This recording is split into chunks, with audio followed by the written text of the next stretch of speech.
REKT podcast is brought to you by Honey Miner. Want to start mining, but never had the technical skills or time? Honey Miner is the answer. Honey Miner is a one-click install mining software that downloads directly to your computer and earns you Bitcoin. No more writing scripts or configurations. Just download the desktop app and start mining immediately. What are you waiting for? Go to honeyminer.com and start earning Bitcoin while you sleep today. That's honeyminer.com, on Twitter at GetHoneyMiner, and Telegram at t.me/honeyminer. What's up, everybody? It's your boy Shill Nye, and this is REKT. Bill Nye the Science Guy. Bill Nye the Science Guy. Bill Nye the Science Guy. Science rules. Bill Nye the Science Guy. Inertia is a property of matter. Bill Nye the Science Guy.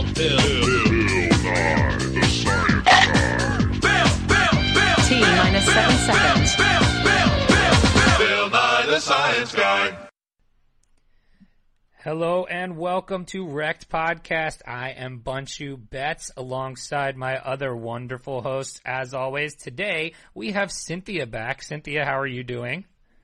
I'm great. I came back just for Raptor Jesus 42. Oh, well, that's, I'm sure he's going to love that. You should have, you obviously didn't hear our, episode yet that we recorded yesterday. We dubbed Raptor Jesus 42 as part of the family, and we said he's like our dog that always kind of just tries to bite you. So, and Deep down, he loves me. As always, we have Chamber. Chamber, how you doing, bud? Doing pretty good today. You know, it's late afternoon. Got a bevy, and we're gonna record with a high profile guest today. So it's high profile. Speaking of our high profile guest, we are very pleased to have with us today the one and only Shill Nye. Shill, how you doing, man? What is up, everybody? Man, I'm good. Just got back from Asia last week. Landed in LA. Now I'm in Las Vegas. Man, I'm nonstop, but I'm good. You are rolling everywhere, man. It's how was Asia? It looked by your Twitter that it was pretty freaking cool. Yeah, Asia was insane. You know, some of the biggest conferences were out there over the last couple months, and the next couple months too. I'm headed back next month. But it's pretty cool. It's a different environment for crypto. There's a different mentality, and people are like way more advanced than they are out here in the U.S. Yeah, well, we dubbed ourselves last night on the podcast that Americans are dumb in crypto, so so that checks out. I was interested to find out how the road trip was with Digital Lawrence to Las Vegas. Oh, it's great, man. Yeah, so Digital Lawrence and he's just literally just sitting right over there. We met up in Bali because he saw that I made a tweet. He said, "Yo, I'm in Bali too for a few more days. Let's meet up." And we sat down. And funny thing is, he thought I was a completely different person. He thought I was like a 50-year-old man, and like a really creepy 50-year-old man, because apparently we were supposed to meet up at Consensus. Just a quick side story. We were supposed to meet up at Consensus. And apparently he went to the party where I was at, and he saw a guy. I told him, I was like, "Hey, I'm in a gold jacket. Meet me at the party." I'm like one of the only people in a gold jacket. And he goes to the party, and he sees some guy in a gold jacket. And he's like, "Hey, Shill Nye?" And the guy was like, "Yeah." And apparently this conspiracy theorist, like 50-year-old man, like, and just extremely creepy, and he creeped him out, and he was like, "Yo, Shill Nye is like a little weird. Like, I don't know if I." That is awesome. Well, you know, we always we've brought this up a couple times on the podcast, and now it's interesting to hear you say that like it's tough being a Twitter avatar. You know what I mean? So, I guess recently you got rid of the old Shill Nye avatar with, Bill Nye the Science Guy, and you've gone to almost your whole face. So you got a good quarter of my face going. It's good. Yeah. So, well, at least no one now will confuse you for a 50-year-old man. That's for sure. Exactly. That's pretty cool, man. So, what are you out in Vegas for? There's an event today called ChainX Exchange, which is pretty much a crypto conference with Steve Wozniak and Gary Vaynerchuk. And then there's another one at the end of the weekend for a few days. So we're just gonna kick it out in Vegas, meet up with a few people, and rock it. That's awesome. I love Vegas. I'm jealous. So, yeah, man. So thank you for joining us. I don't know. Is this, have you done any other podcasts before? I've done a couple so far. Well, we are very, we're very glad to have you. So we like to start off kind of let the audience get to know a little bit about you and your journey through crypto. We are REKT podcast, so we've got a lot of listeners that, are either new to the space or, hashtag bought the top. So, let our audience know a little bit about how you got started, where you came from, and how you got to where you are now. Totally, man. Totally. So I first bought my first crypto back in 2012, 2013. Just Bitcoin and bought Litecoin when it first came out. But, back then we weren't thinking of it as like, oh, this is an investment. This is like possibly going to be huge in the future. Like we like the technology. We like the idea of it. But, to be like straight up forward, like we were just buying it we're using it to buy drugs online, Yeah. Right. I was just about to ask him, like, is this just to buy weed online? And yeah, like this was just for the Silk Road, like that was the only reason we were doing it. But it did give me a cool like little intro into the technology and what it was about and what it was even used for. So I saw some potential in it back then. I was making mobile apps and doing different stuff back then in the entrepreneurial realm. Saw some potential. Didn't spend a full time on it. And then last year, my buddy hit me up. He was like, "Yo, man, let's sit down and chat. I'm getting into crypto. I'm doing some investments, and you might be interested in it." So I sat down with him and just got really inspired by it, and ended up spending like 18 hours a day just learning about it and learning about how to get into it and how to be a better trader, how to be a better investor, and yeah, that's kind of how I got full time with the gig. Yeah, that's pretty awesome. So I think that's definitely a common theme. When I learned about it and actually learned, kind of what it was and what it could do and all that stuff, I was obsessed and I spent so much time on it. And, to the point where, like you said, 12, 14, 16 hours a day, like waking up out of your sleep to check prices and stuff like that. So I feel like it's like any story where somebody, when you first get into crypto, everybody says they fell down the rabbit hole, and we all go through this like addict's binge of like our life revolves around crypto for like 3 days straight, like 24 hours a day. You're like cracked out, eyes twitching, like, I'm still cracked out, eyes twitching. But that's cool, man. So, when was it then that you really like, dove in with everything you have? Like, when was it exactly kind of where you went from, okay, Silk Road's cool, to, all right, I'm all in and I'm going to invest everything I got here? Like middle of 2017. Yeah. Yeah. Something from there. Yeah. I just dove in, I was working a job I hated. I was doing a bunch of stuff that I hated. I knew, and I was participating in habits that I knew weren't good for me. So I just pretty much said, you know what, forget these habits. I'm quitting all this stuff. And I went actually like 100% sober. I quit smoking cigarettes, drinking, everything. That's awesome. Because I was like looking at it and I was like, this is an opportunity. Like, this is a big opportunity. I can really like do well for myself in crypto. And at the time it was only about money. I was like, I can make a lot of money. I've never really had a ton of money in my life. And I was like, I can make a lot of money. And I can create like financial stability where I can travel and do other cool things for a long time. Mm-hmm. And so, yeah, it was like middle of 2017 that I started that, and got sober by the end of 2017 and really took it up a notch. Yeah, and I mean, since then you have absolutely blown up. Like, I think I remember when I joined crypto Twitter, like back in, I don't know, August of last year, so probably about a year ago. I think I remember following you and you had like 2,000 or 3,000 followers, and then just in the matter of a couple months, I think now you're up to, what are you getting, close to 30 now, huh? Close to 30, man. I'm at like 20. Woo! I'm just impressed you're still sober. Yeah, man. I mean, I got in late 2017. I've started drinking more. I started smoking cigarettes again. I do, Well- probably an unreasonable amount of drugs for someone of my age and and family setting. But, Well, but yeah, that's impressive, man. you had the opposite experience though. You bought the tops. I sure did by the top.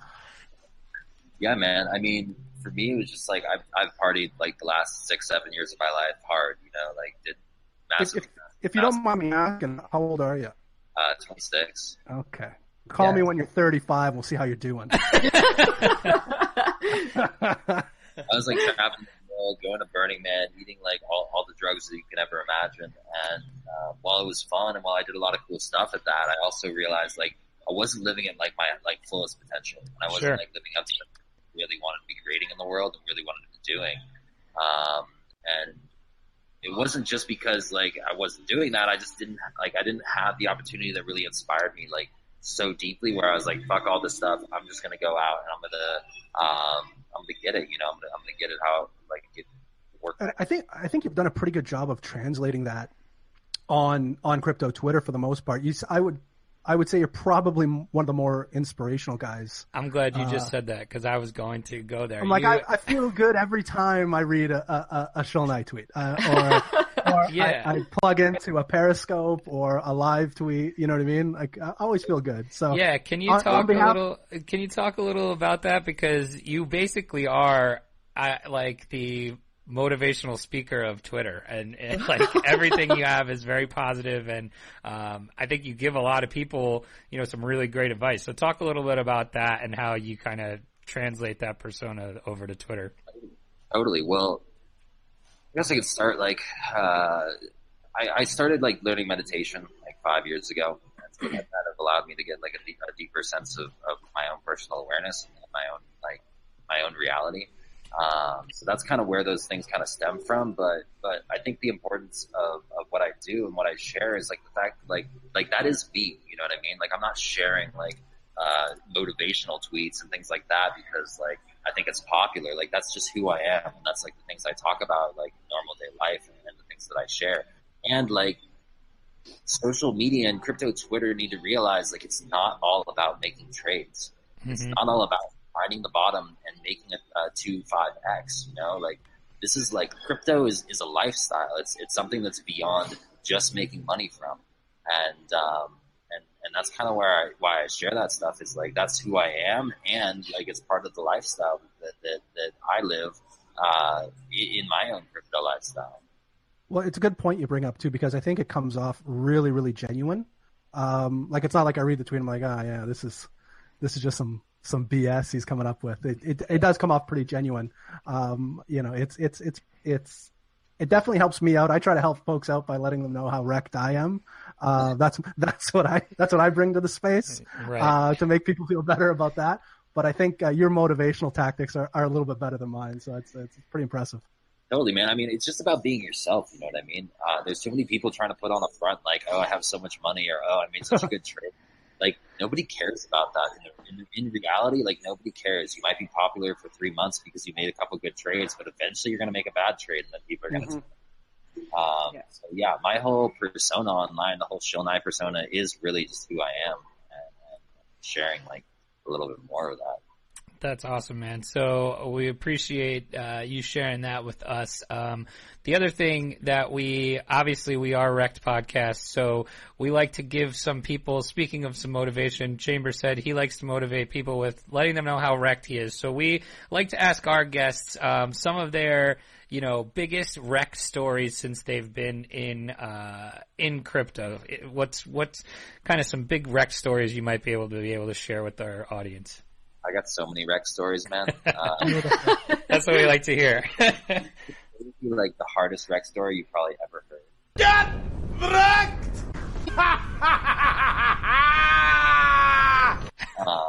And this is when I first started, like in full time in crypto back in 2017. So I didn't take anyone's advice of like, oh, only invest what you can afford to lose. Right. I didn't have much money there. And so investing what I could afford to lose, like, wasn't really an option. It was either for me, it was either go all in and go hard at it, which is what I like to do, or just kind of sit on the sidelines and play it safe. Now, before I'm going to pretense this with a disclaimer, like I don't ever advise anyone to do this. That's pretty much our whole show is that disclaimer, so don't worry about Don't it. do what we say. Perfect, because like you'll learn like this is a super REKT story. So I got in literally like the first or second week. I was following pump and dump coins. Like that was like my strategy. I was like, how can I become rich really, really quick? Makes sense so far. Yeah, so me and like 20 people joined Palm Beach Confidential, paid like $100 each to like get Tika's calls. I don't know if you're familiar with Palm Beach. Oh yeah. I actually saw a tweet yesterday that just said, I forget who had put it out, but it was obviously joking, but it said, when next Palm Beach Confidential pump. That was good. It's so true. No, yeah, so he used to pump coins like crazy, and one day he called Potcoin, and I was looking at it, and I was like trying to log into Bittrex, got into Bittrex, it was up like 65%. I was like, oh, it's not bad, I'll buy it. So mind you, I was playing with a very large portion of my portfolio, like a very large portion of my portfolio at the time. Right. It was really dumb. I didn't have a strategy. I didn't know like what to do in an investment. So I was playing like pretty much all in plays, just trying to get rich really, really quick. Really dumb. And this is also when I wasn't sober too, by the way. So this is when I was drinking and smoking and like excessively in a very unhealthy way. So I probably wasn't in a clear state of mind. But anyways, I bought Potcoin. It went right up, like another 50%. I was like, oh, nice. I tried to sell it. Bittrex froze. It crashed and pretty much lost 70% of my portfolio in a matter of 3 weeks. No. Oh my God. Correct. But don't worry. That's only phase one of this story. Oh, yes. Oh my God. The next week, I'm pretty depressed. Like I threw my phone. I was angry, and then I got through it. Went into the depression phase. I'm sitting at my house, and my buddy hits me up, and he's like, "Yo, man, like I got this ICO for you." I was like, "Oh, really?" And he's like, "Yeah, man, I think it's gonna do really well." And this is when the BitConnect like Ponzi scams were really popular, And this was one of the spin-offs of BitConnect. And they were doing really, really well. They would literally go 100x. So I was like, sure, I'll put my money into that. So I threw the last 30% of my money into a BitConnect Ponzi scheme. Oh, and, Oh my God. Yep. And the next week they exit scammed. Oh my God. Was it that BitConnect X? No, it was. I don't even remember what it was called, but it was another one. And it just got wrecked, man. Just like pure wreck. I didn't have a strategy or anything. It was pretty much almost all my money that I had invested in like it was all my money invested in crypto, but it was almost all the money that I actually had to live off of. Oh my God. Yeah, it was bad. It was super bad. And so that's when I was like, okay, forget all this shit. I'm getting sober. I'm getting my mind clear. I'm going to build an investment strategy, and I'm going to reinvest. I'm actually going to take this seriously as a long-term investment, not a quick rich scheme, And that's when everything changed for me. I think a lot of people have a very similar story to you on that. I remember when I first started, I was in this Discord group, and they were like, "Oh yeah, we're just gonna, we're gonna move these markets and pump these coins," and they were also in on the PBC, the Tika's calls, and the thing with those is like they go out and then by the time it gets to your little shitty group, like it's already too late, and then they're dumping their bags on you. So I've been there, and then I specifically remember the Potcoin thing actually because I was all about that as well, and so that's a pretty good REKT story. Is Potcoin the Dennis Rodman T-shirt coin? Yes. Yeah, it is. Yeah. Shout out Dennis Rodman. I don't have a bag of that. Yeah. I'll never. So talk a little bit about how you overcame that, because it sounds like you were pretty much all in and lost almost all of it. So, that becomes now a real life REKT, which we also like to talk about on this podcast. So, kind of where did you learn and develop your investment/trading strategy? And then what kind of advice would you give other people kind of maybe in that same boat? Where did I develop my business and life strategy? Just from experience, man. I think people discount and discredit experience a lot, and the major thing is like you got to go through a lot of different life experiences to build your own strategy, not just for investment but for life. So where did I build my investment strategy? One, I was learning from other people, 100%.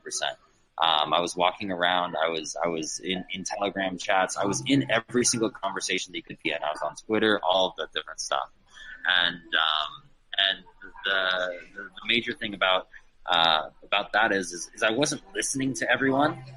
Let me rephrase that. I was listening to everyone, but I wasn't taking in and just listening to their advice and using it as my own. I was always restructuring it in a way that was beneficial, that was positive, and in a way that like worked well for me. So the fact is, like, everybody has to build their own strategy and they have to have the self-awareness first of what works for them. So I had a bunch of life experience from traveling and going through a bunch of different stuff before I got into crypto. They gave me a decent amount of self-awareness to say, I know what I'm doing. I'm self-aware of myself. And now how can I apply that self-awareness to a specific industry or to a specific skill to become very good at it? Cool. That's awesome. Take notes, listeners, because that's a pretty good 180 from all-inning Palm Beach to where you are now. So that's pretty awesome. So, and I mean that itself took self-awareness. I had to realize, like, I had to be self-aware to realize, I'm not actually I'm not actually making a clear decision. I had to have the self-awareness that I was playing it for the short term and trying to become rich quick. Which I don't even think people have the self-awareness of sometimes, Totally. And I had to re-strategize and re-look at it and say, I want to play this in the long game. I want to take this to a whole different level and play a different strategy than I previously had taken before. Chamber, were you ever a pump chaser? No. I didn't get involved in any of the pump and dumps or anything like that. I did one ICO that was shitty.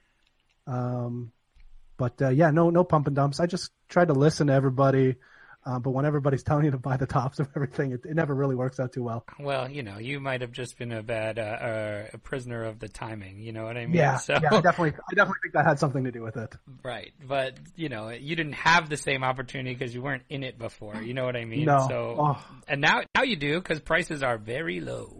They are. I can't stop myself from buying at these prices. I've been buying dips forever. That's crazy. That's crazy. What are your opinions on the market right now, Shill? Shit, dude, it sucks. I think everybody can see that. We're going through some sort of phase. Everybody's out there guessing right now, guessing what phase we're going through, guessing is this the depression phase, is the anger phase.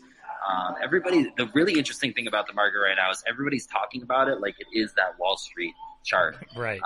That goes around all the time. Now, I'm going to admit I don't have enough trading experience in regular markets, in like the Wall Street markets and the stock markets to say like, oh yeah, that's what's happening, right? Or if that even is a real thing. But I do have enough awareness to say like there is a possibility that that's not even true.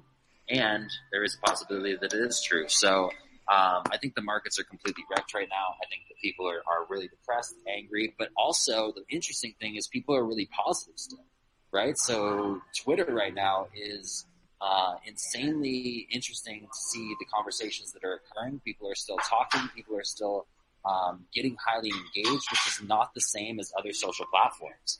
I was sitting and I was talking with Box Mining and Data Dash, and they said their views are cut by like 60 or 70% on YouTube. Oh, I guarantee that. Yeah. Oh, yeah.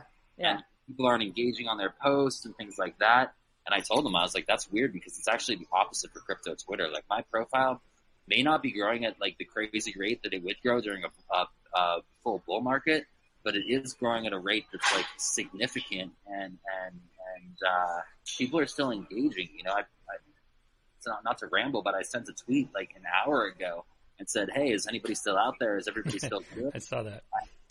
And it's like got 500 likes in 2 hours, and it's like 300 people commenting, say, "Yeah, I'm still here. I'm still in it. Let's still get it. Let's still do this."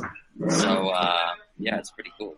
That's awesome, man. So let's move on. Let's get to our news.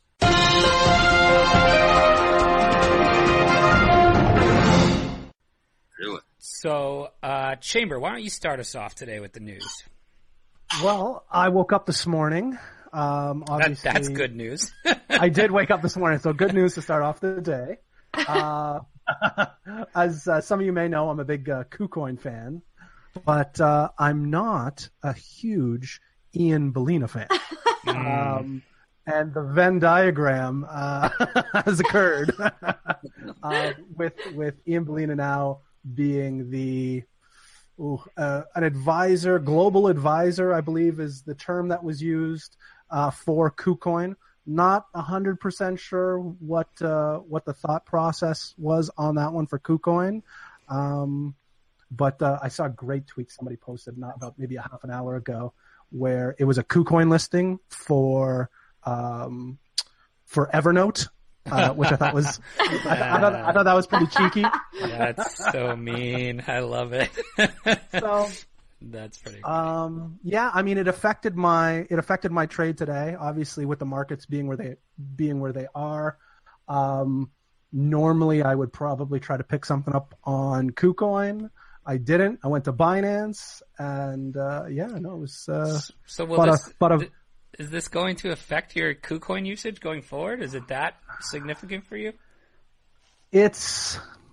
No, it probably won't. I feel like I have enough KuCoin gems as as the market's being demolished right now. I picked up some kind of bigger market cap tokens and coins today. So. Well, you were very proud of one you bought today. What'd you buy? Yeah, I bought my first bag of Neo. So I apologize to all the Neo holders out there. It's going to jump the like chamber crazy kiss of death. It is. It's actually one of my biggest bags now. It was so cheap, and couldn't help myself. Sorry, guys. That's awesome. Yeah, well, I saw that this morning. I thought it was an interesting move. I think we haven't really seen an exchange come out with ambassadors and advisor roles and things like that. As far as I am aware, I've never seen that with an exchange before. So, and Ian Bellina. I think I'm just more upset that they didn't choose me to be their ambassador. Right. You've I made it think very really clear. comes down to. Right. You've made it very clear. I've been on the record. Awesome. Anyway, all right. Next story. What do you got for us, Cynthia? This one's near and dear to your heart, isn't it? This is an article about the Ethereum drop in the market the past 2 weeks. Did ICOs cause Ethereum to drop 44%? What is it at right now, guys? Like 260, I think. 261.24. No, it was okay. It was like at 256 earlier when I looked at it. I bought some more at 250. Oh, you did this morning? Yeah. Nice. I have to average down. Jesus. But yeah, it's an article about just putting it out there that nobody really knows the reason for the drop, but that it could be all of the hundreds of millions of dollars that ICOs have raised in ETH, and that they could be dumping them for whatever their fiat coin is or whatever. Do you think these companies haven't shed some of those Ethereum already? Like, to me, I would imagine when it's $1,500 or even $750, I'd be dumping that. Why wait to $250 or $300? Right. Yeah, I think that's an interesting point. On the other hand, there was a time when it never looked like it was going to come back down. And so you could, if you're a project that raised, 10 million in Ethereum and it's at, $1,000 and the market's going crazy and you keep seeing it go 1,100, 1,200 and you're like, okay, well, we can be We're just gonna wait, super rich here. And so, you wonder if any of them speculated on their own projects and things. I think a lot of it, though, it has to do with timing as well. Like when EOS migrated to their own platform, they did dump a significant amount of ETH, like a couple of weeks prior to the official, when the airdrop happened and with the EOS tokens, which you can't really blame them because they, were migrating to their own platform. But Right. so I think it just kind of depends per project on when they're going to dump it. If it's, just a little bit gradually or if it's all going to be at once. But I would think that, if a bunch of projects did dump all of this around the same time, obviously it can manipulate the price. But what I thought was interesting was that these guys have millions of dollars in ETH. They can unload on the spot market, but they can also short it before they do that on the futures market. So they're manipulating it in favor of their shorts. So not only are they dumping their ETH, but they're also making money shorting it. That's interesting. I market. actually never considered that. That's pretty interesting. So Right? it's hedging. That's a huge thing, and as well, like you got to think about it. Like most of these ICOs are in trouble. They raised 30 to 50 million when Ethereum was at 1,400. Now it's $300. Right. Yeah. Their whole plan, their whole strategy of like, if they were actually going to use that $30 million for specific things, is pretty screwed at the moment. Yeah. Well, absolutely. even if it's just as simple as paying employees that work for the company, like you can't pay employees on a fraction of what you had, right? Right. Exactly. So I think there's definitely some panic going on there. Mm-hmm. I don't see any other reason for like a 15% dump of Ethereum yesterday. Yeah, yesterday. Yeah, in 2 hours. 2 hours it happened. Not just in Yeah, it one was day, right 2 when hours. it was right when we were recording. We literally were giving live updates of Ethereum just dying in front of us. Crazy. So, And my husband and I were at dinner actually, or maybe it was lunch. But like we got there and it was like 285, and then you looked when we left and it was like 256 or something crazy. And I was like, "Are you kidding me?" and you're like, good thing we can't pay for dinner now. So you ended up having to wash dishes, didn't you? What are your guys' thoughts? Like in February, when we really dropped hard, there was a big bounce. I think Bitcoin got back up to maybe 10.5, just over 10, I think. Yeah. It feels similar. I'd say the last couple of days I felt similar to that. Are you guys anticipating a big bounce? No. I am not. I don't think so. Man. I think we're down, and I think we're going to stay down for a long time. Why do you feel like it's similar? I don't feel that way at all. I feel like it's very much different than that. Well, no, I'm just talking about the last couple of days versus there was that I would say 4 or 5 days. We had a little bit of a Bitcoin pump. Yeah, we had about 4 or 5 days in February where it just dumped hard. Like I mean, the severity of the dump is similar. Right. So will we have a similar bounce? What are your thoughts, Shill? Man, I don't think so at all, man. Could you just tell me yes, even if you're lying? Live,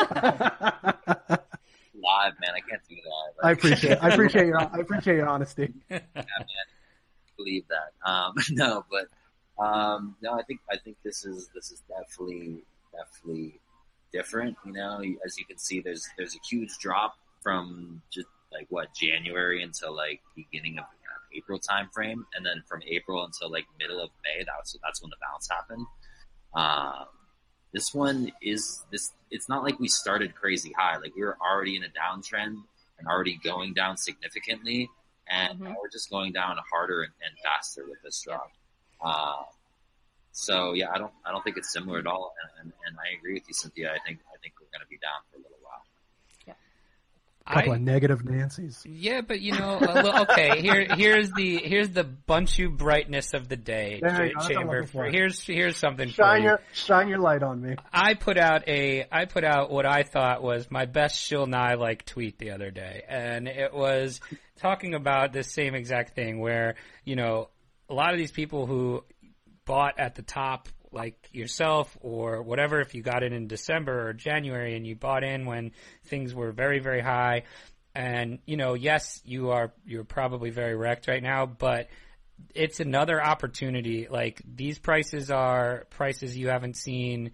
One, you haven't seen ever, and two, like, these were prices that were there when I got in at the early 2017. So it's going to give people that want to stick around and want to take advantage of these prices a really great opportunity for the next time the market does this, because I do believe there will be a next time. So if you have any ammo left, this is kind of this is what you've been dreaming for, because you can't buy a $20,000 Bitcoin. You can buy a $3,000 Bitcoin, or vice versa, whatever. So, and this will set you up to make your money back, and hopefully not only that, more.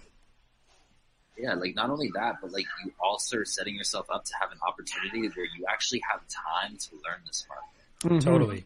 That's a really good point. That's exactly what I said. I said, take everything you've learned in the last 8 months and use it now. This is when you're supposed to be using it.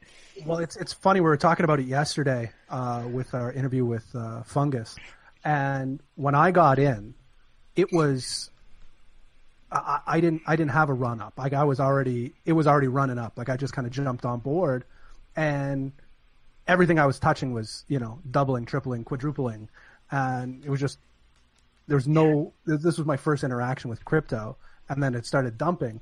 But this time, and I think a lot of people might be in a similar situation, what that looks like, what the emotions are going to be, the euphoria, and on the flip side of that, what the depression feels like, you know what I mean? What it's going to feel like on the way down. And hopefully, like Bunchu said, I'm with you. I think there will be another cycle, and I think we'll all be able to play that a little bit better. 100%. Well, it's not going to be anytime soon, so you guys need to learn how to short.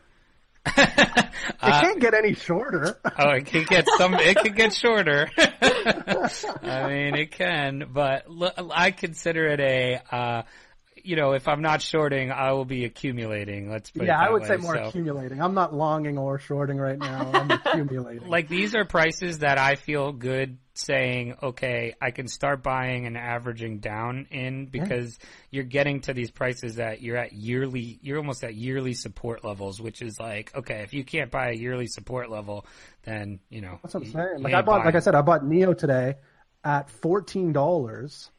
It peaked at $161. I mean, that's crazy. That is crazy.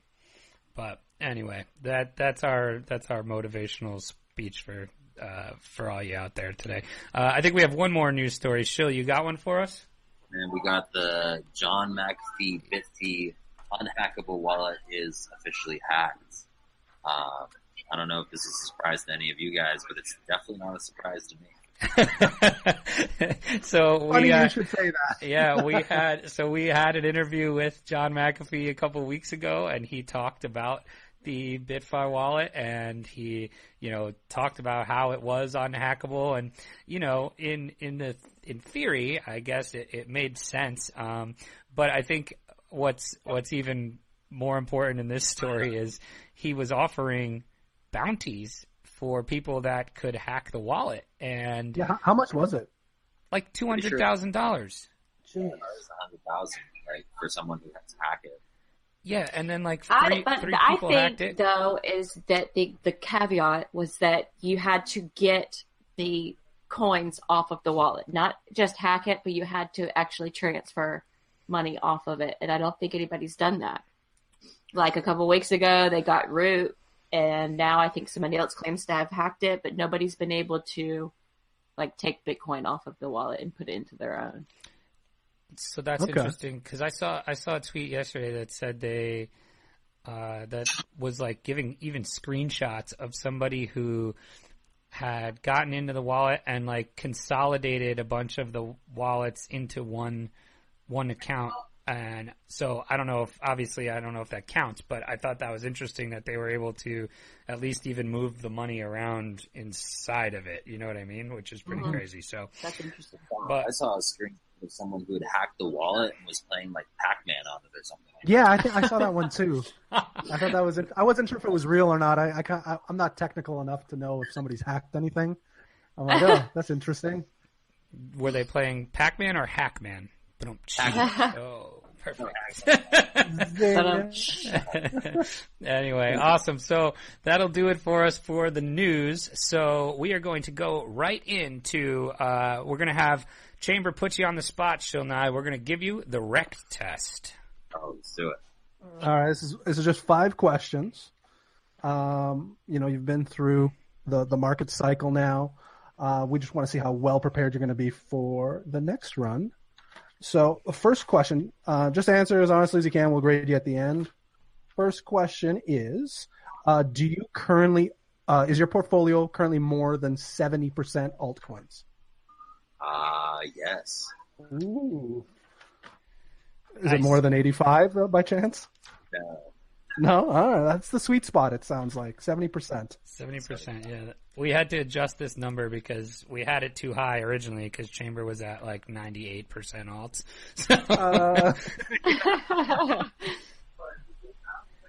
So question number 2. Do you, one second here, I just want to make sure I'm getting the right question. Do you use more than 3 times leverage on BitMEX? I don't use BitMEX ever. That's the, no, I'm with you on that one. That one scares the crap out of me. Question number 3, do you own either Verge or Tron? No. Hell no. Buddy, you're looking good so far. Do you own a hardware wallet? Many. There you go. That's the right answer, Chamber. That is the right answer. And final question, is Cryptopia in your top 3 favorite exchanges? Sorry, say that one more time. Is Cryptopia in your top 3 favorite exchanges? No, definitely not. Wow. All right, he did good. That's an 80% on the REKT test. You got it. 1 out of 5. Not bad. That's because he spent a long time perfecting his investment strategy, people. So go learn yourselves, and you'll be 80% positive answers. These are obviously just questions we made up that Chamber answers yes to. So yeah, I feel if you answer in the opposite of how I answer, you're doing very, very well. So you're solid. Cool, man. So our next one is a fun little segment that we do. We're calling it the Purge.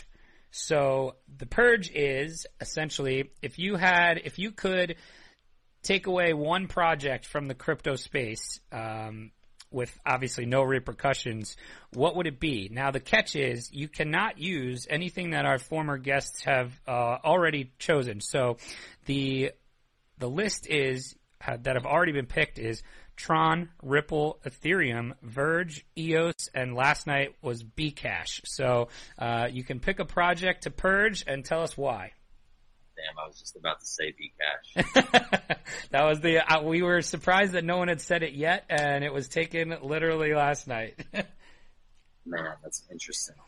Does it have to be like a coin project, or can it just be something that's involved in the crypto space? You can go any way you want with it. That would be interesting. We haven't had anybody do that yet. Cool.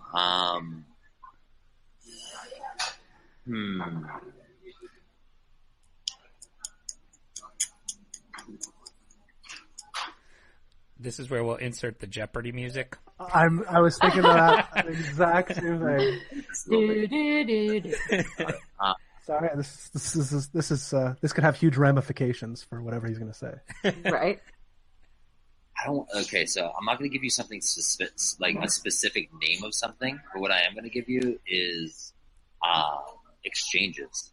So I think there's some very successful exchanges. You know, I think KuCoin, I think Binance, to a degree, are doing it well, as well as like IDEX on decentralized exchanges. But I think there's too many exchanges going on right now and too many people trying to get into the exchange business too quickly. Like, I don't know, I'll throw a name out, like Crypto Bridge, like things, exchanges that don't add any value to the space, that are just like literally copies and mock-ups of other exchanges in order to get fees from transferring in and out coins and like that. Yeah, I think we can get rid of that stuff. I mean, Yeah, I think that's a really good point because, I mean, when we were in that bull run, it was like a new exchange popping up every single day, and who knows where these exchanges were coming from, and the more exchanges the more exchanges we have, the less liquidity that each exchange will have, and that's a really good point. Yeah, and a lot of these exchanges have fake volume. You know what I mean? Yes. So, like, it's kind of hurting the overall understanding of where we are with crypto. Because hey, if this this place says they have $50 billion in volume, but they only have 20 billion, then is like the market cap of crypto really 200 billion, or Right. like 180, 170 billion? Exactly. Yeah, that's a good point. It hurts the clarity, and it hurts the transparency of what crypto is supposed to be. Sure, absolutely. So what's your opinion on like decentralized exchanges in general versus, something like a Binance where you can, where they're basically holding people for ransom to get listed and things like that? I think they're both necessary, to be honest with you. I don't think the multitude of them are necessary, but I think they're both necessary. I'm a huge fan of DEXs, centralized exchanges. IDEX is like one of my favorite exchanges. That's why when you ask me like Cryptopia, like really it's like Binance, KuCoin, IDEX. Those are the three exchanges I use. If I need to use another exchange to go buy something, I'll do it. But those are the three that I will consistently use and will consistently go back to. And IDEX is really number one. There's no limitations to list a coin or a new project to get it off the ground. And during a bull market, it has a ton of volume, like enough volume to compete with some of the other exchanges that aren't DEXs. Maybe But you would call it actual volume though, like it's whatever it says. It's that's the real volume. Exactly. Chamber, you need to learn how to use IDEX. I know. I put some stuff on there the other day. I put some sell orders in. Walking is a big fan of IDEX as well. Oh yeah, I've used it a bunch of times, and I think it's, I love the idea of the decentralized exchange. The problem that I've found is finding the ones with, enough volume to either trade or without, massive slippage. So, and I think IDEX definitely is that, which is interesting because in our next segment, we're going to let you pick 3 projects that you think are going to perform well over the next couple months. So we call this our REKT index. So we actually are going to, put our money where our mouth is here. And we have a little REKT index fund that we purchase all these coins in, and we track them for all of our guests. So what 3 projects, if you had to mention a couple that you believe in, you think that are going to be great going forward, what would you choose there? And these are things, we're going to purchase these today too. So don't wreck us. Yeah, no, I mean it can't get. You could throw a dart at this point and not get much more wrecked. KoonDX, I think KoonDX is going to be huge, not only from an investment standpoint, but from a technology standpoint. I met with a team in Asia, really cool project. Saw what they're doing in person and made me really bullish on it. Can you do so? This is one that I personally am interested in, and my brother is a huge fan of. Can you describe kind of what it is that they do and where you see them fitting in the space? Yeah, totally. So they got payment processor devices for crypto, and they're already getting rolled out throughout all of Asia. I think there's 5,000 that just got rolled out in Japan because they just launched it, and they've got a few in Hong Kong and a couple other places. So yeah, it's pretty much a payment processing device that allows you to pay with crypto when you enter into a store that has it available. It's pretty awesome. So when you think of something like when you think of mass adoption, things like this are super, super necessary for that to, be an easy process, whether it's a mom and pop shop or, a huge restaurant or something like that. When you talk about mass adoption and making stuff easier to use for people, I think this is a really interesting one. So I'm glad you brought I just had a quick follow up. What's the difference between Pundi X and Pundi X NEM? XM?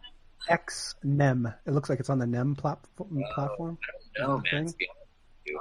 I just pulled it up, and I'm getting both versions. So I just didn't know. I saw that as well. I haven't done enough research on the XNEM to really understand it, and I don't really know the exact differences. Okay, that's your homework, Chamber. I'm on it. And by the way, that's an easy one for us because I think it just got listed a month or two ago on Binance, so that'll be an easy one for us to buy. What else you got for us, Shill? Quant Network. Quant Network is like a cross-chain platform.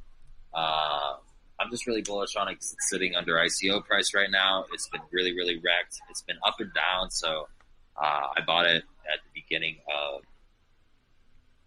June, I want to say, beginning of June time frame, and in a month made a 2x on it, sold it, and then it just got wrecked again the other day, right next to where my entry price was. Oh, nice.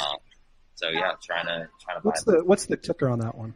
QNT. It's only on IDEX right now. It's not even on. I don't think it's listed on CoinMarketCap yet. I don't think it has enough volume to be on there. But this was like a huge, it is a huge project, but it was a hugely huge project before the bear market hit, and everybody was really into it. The bear market hit, they could barely even sell out their ICO. Market cap, I think, is under 10 million right now. I think it's probably like 7 or 8 million. I don't know exactly, but it's going to be a good one, in my opinion. Cool. You got one more for us? Yeah, man. I'm a big fan of Hero Node. Ticker is HER, HER. I've never heard of this one. I love the ticker symbol. I think it's like if you get a good ticker symbol, then you're I agree. It's half the battle. Yeah, exactly. Half the battle, exactly. But this is a cool project out of China. I think it's fog computing. I don't know the full technicals on it, to be 100% honest with you, but from an FA perspective and an investment perspective, they're backed by Fenbushi. But not only are they backed by Fenbushi, which, if you don't know, Fenbushi is one of the largest investment funds out of China, they're also one of the first crypto companies in Fenbushi's incubator program. So they're going to be working with Fenbushi to get all their stuff out. Market cap's tiny right now.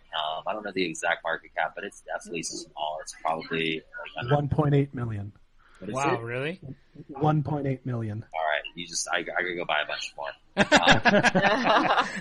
Literally 5x under ICO price right now on IDEX. Wow. I mean, I bought it a couple weeks ago and it was only 3x under ICO prices. Like, this is the best buy ever, but no, it just keeps going down. I gotta tell you, when we're talking about IDEX here, it's Chamber. I feel like IDEX is gonna be your new best friend because it's when we talk about all these ICOs, and I think like these decentralized exchanges are gonna be the next. They might be like ICO killers because all these ICOs are getting bought up and they have these huge bonuses, and they have these huge early investor bonuses. So the price that normal people are paying is not what these early investors are paying. So then they hit exchanges like a DEX like IDEX, and they dump really hard because you got these guys that got, basically not free tokens, but pennies on the dollar. Right. And then so, you can go scoop up stuff before it hits really big exchanges there, and you can find some really awesome deals there. Yeah, I mean, that's the goal. That's the super goal. And especially so some of these projects won't last. I mean, I'm not the three that I picked tonight. Right. Projects won't last, So to give people who are listening a little reasoning about why I'm picking let's just say HER, for example, Hero Node. I like to bet on projects that are bet on by big people. And Fenbushi is huge. It's one of the biggest incubators as well as one of the biggest funds in China. And not only that, but they're actually building their own ecosystem in the cryptocurrency realm. So they back all these different companies that I imagine they have a master plan where they're going to say, oh, this is going to do this to support this, to support this, to support this. Sure. And they're all going to work together. So, yeah, if something's sitting at a $2 million market cap with big boys betting on it, like I think it's just obvious yes. Just a I'm on Finn Bushi's website right now, guys, so I will let you know after the show what else we should be investing in. Perfect. We'll share that in our Telegram. So if you aren't in our Telegram, come get us there. But awesome, man. Thank you for sharing that. That pretty much wraps up our segments. We want to give you, kind of an open platform here to kind of talk about anything that you're involved in, where people can find you, where you're going to be, anything you want to talk about. Yeah. I'll share one extra project that I didn't share in the last one because you can't go buy it yet, but it will be listed on exchanges, I think, by the end of the year. Full disclosure, I just got invited to be an advisor for this project. A couple of really good friends of mine are actually making it. Cool. Also backed by Fenbushi. It's called Agora. Agora.vote is the website. And I'm really bullish on this project. And what it is, it's a voting platform. So it's a public and private voting platform. They did all of the voting for the presidential candidacy in Sierra Leone. They're working. I think I've heard about this one. Yeah. It's going to be massive, man. They're working with a lot of other governments right now. I don't know if I'm really allowed to say who, but they're in talks with other governments to get them on the voting platform. But the thing that makes Agora unique is most of these voting things that are going on right now, the other coins, they don't have their own blockchain. So they're working on top of other blockchains. So it's not 100% secure for the votes, and it's not 100% transparent. So like the people who are running the voting platform could technically go into the votes, see who voted for who, and things like that. But with Agora, they're actually building their own blockchain to support Agora and all of their dApps on Agora. And that's the quick enough chill about it. But it's definitely one of the top projects of my pick for 2019. That's pretty awesome. Yeah, that sounds super interesting. I think you made a really good point with some of these other voting ones that don't have their own blockchain. It's kind of defeats the purpose of a voting platform if you're using another blockchain. But cool, man. Anything else you want to talk about? Where are you going to be? Where can people find you? Anything like that? Yeah, man, I'm going to be all over the place. So I'm going to be in Chicago for Voices of Blockchain. I know a lot of people are headed out there. I'll be in San Francisco in September for panels, influencer panel at Stanford. I'll be back in Asia for a little while. But yeah, if you want to find me, just head over to my Twitter, Crypto Shill Nye. Hit me up on Telegram at I am Nye. And yeah, I'm always open for conversation, always open to chat and help and support how I can. Awesome. When are we going to get on an influencer platform? Yeah, I mean, come on, Shill Nye, help us out here. Hey, I'm going to be one of the voices at the Chicago event. But you're a real influencer, Cynthia. Yeah, so Cynthia will be in Chicago with you. That's next weekend? Yeah. I think so. I'll be there. Nye will be there. Walk in, Yeezy, bunch of people. Dale. The creme de la creme. Yeah, me and Chamber will be sitting on our couches. Yeah. I'll FaceTime you guys while I'm there. You can be there with me in spirit. Yeah, Shill, you gonna have the mask on there or no? Man, I go to conferences without the mask and just rock it for pictures and videos and stuff. So everybody's going to see who I am. It's going to be crazy. All right, Cynthia, you got to report back. I'll let you know. The top half sure is handsome. I don't know. That's so funny. Cool, man. But thank you so much for coming on. We really appreciate it. It was an awesome chat. Just some housekeeping items for us. Please follow us on Twitter at REKT_podcast. Join us in our Telegram group at t.me/REKT_podcast. Leave us some reviews, 5 stars, please, if you like us, or if you're Raptor Jesus. Just talk shit at us, whatever. Yeah. I don't care. Oh, by the way, Bunshu, Cynthia, I have some great news. I just refreshed our RSS feed. And we have officially gotten rid of. We have received more than 10,000 downloads of the podcast. Wow! That's yeah. awesome. In a very short amount of time. I mean, we've 6 only weeks. we've only been doing this 6 for a weeks, not couple bad. weeks. That's pretty awesome. Well, we have to thank all of our guests because no one tunes in to listen to us. They want to hear Shill Nye. They want to hear McAfee. Hey, speak for yourself, you degenerates. That's awesome. But anyway, so tell your friends about us. Tell your enemies. We don't care who you tell. Just tell somebody. But that's about it. That'll do it for us. I don't have a BitMEX REKT of the week today because I just gave you one yesterday. I'll be the REKT of the week. I feel super REKT. BitMEX REKT of the week is Chamber liquidated long on life. So that'll do it for us today. 10 million contracts. Yeah, 10 million contracts. Exactly. Thanks again, Shill Nye. We really appreciate it, man. Thanks for coming on. Yeah, guys, thank you so much. This is definitely one of the most fun interviews I've done. So awesome. Well, we appreciate that. So we'll leave it there. So as always, until next time, don't get wrecked, and that is financial advice.